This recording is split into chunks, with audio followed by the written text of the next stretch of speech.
Lincoln finds recognizing a face impossible.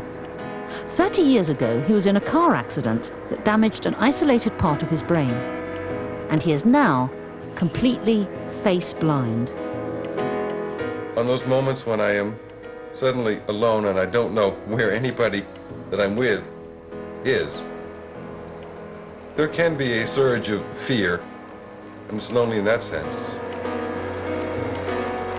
The very thought of something so basic as recognizing faces being lost is not only hard to imagine, but it's pretty scary.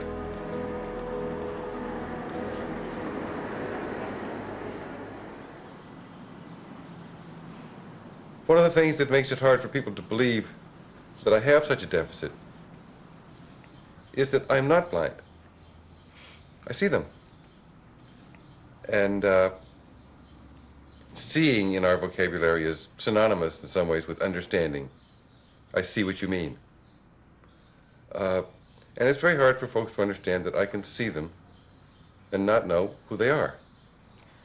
Sometimes it seems like maybe he recognizes me because I'm in the right place at the right time. I've said we're going to meet at such and such a location, and he finds me and he says, "Hi, Holly." But I think it's because we've made pre-arrangements that, yes, we're going to meet at X place at X time.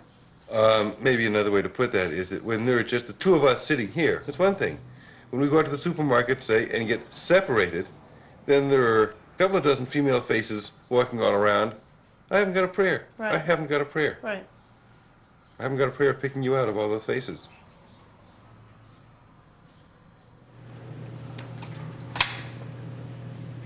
What's that? That's a key. Great.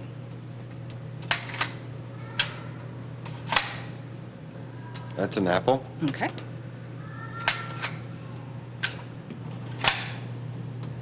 That's a place setting with a knife, fork, and spoon on a plate. All right. Who is it?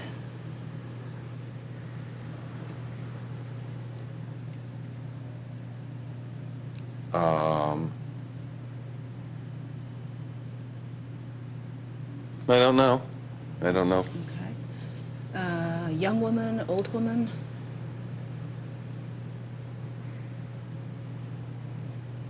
To be very honest, I'm having trouble answering that question. Well, let me give you some biographical details. She's a movie star from the 1950s, very glamorous. She sang Happy Birthday to President Kennedy once. Marilyn Monroe? Yes. Marilyn Monroe, as you know, had a close affiliation with more than one Kennedy. But that's neither here nor there. Right. When I'm asked by people sometimes, do faces just all look the same? The answer to that question is that no, they don't all look the same. And they say, well, why don't you recognize them? And the answer is, they don't all look the same, but they don't all, in other words, they don't all look like John Smith. None of them look like anyone. They all are faces, but they are not recognizable as anyone's face, any of them. He sees the skin, he can see the texture of the skin, he can see the individual features fairly well. But what he doesn't see is the totality of the face. He can't simultaneously apprehend all of those different parts together. And that's what we have to do to be able to recognize a face. It's hard to imagine what Lincoln is actually seeing when he looks at a face. It seems that his brain is not allowing him to put all the pieces of the puzzle together. Instead, he is confronted with a jumbled up mixture of features which he cannot connect with even the most familiar of faces.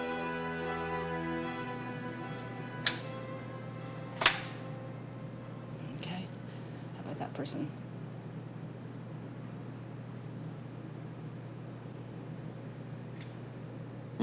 Don't know. Any sense of familiarity? No. No.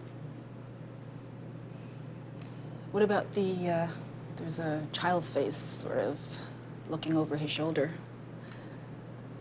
Any familiarity there?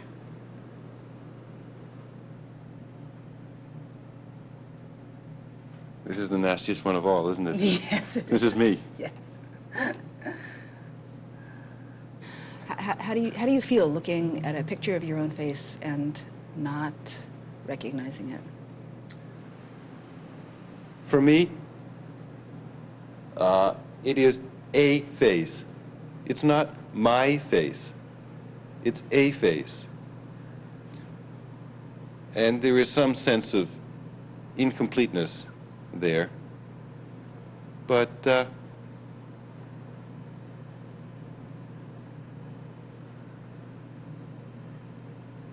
so be it.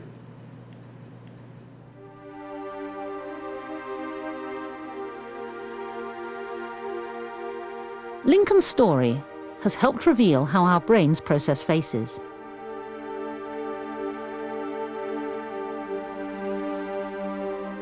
Each time we look at another human being, a specific facial recognition system is activated.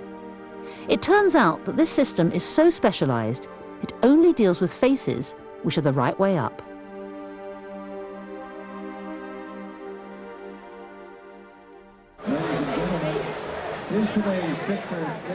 It seems that facial recognition is such a demanding and important part of our lives that we need to dedicate a whole subsystem of the brain to this task. And the work with Lincoln suggests that this face area plays no role in recognizing any other type of object.